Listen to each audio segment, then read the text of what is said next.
شروع اس اللہ کے نام سے جو بڑا مہربان نہایت رحم فرمانے والا ہے۔ السلام علیکم تمام دیکھنے، سننے اور سمجھنے والوں کو الفاظ زندگی ٹی وی میں ایک بار پھر سے خوش آمدید۔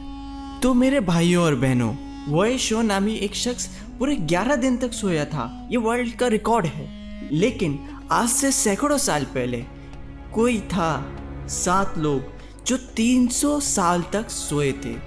جی ہاں، یہ 300 سال تک سونے والے 7 افراد جب 300 سال بعد جاگے تو سب کچھ بدل چکا تھا۔ 34 سنہ ہجری کے قریب زمینی خدا اور بادشاہ دقیانوس کے دور میں تحفظ ایمان کے لیے یہ 7 افراد بما ایک کتا ایک کہف نامی غار میں جا چھپے۔ دقیانوس نے اس غار کا منہ بند کروا دیا۔ پھر کیا ہونا تھا؟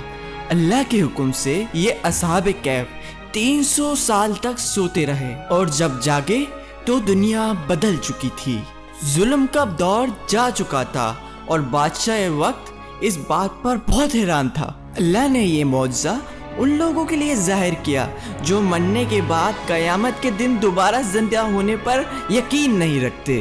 اصحاب کہف کے نام اور تعداد میں اختلاف پایا جاتا ہے، لیکن کہف نامی یہ غار آج بھی اردن کے ایک گاؤں عمان میں موجود ہے اور ہر خاص و عام کے لیے نشان قدرت ہے۔ بے شک اللہ تعالیٰ بہت بڑا بادشاہ ہے۔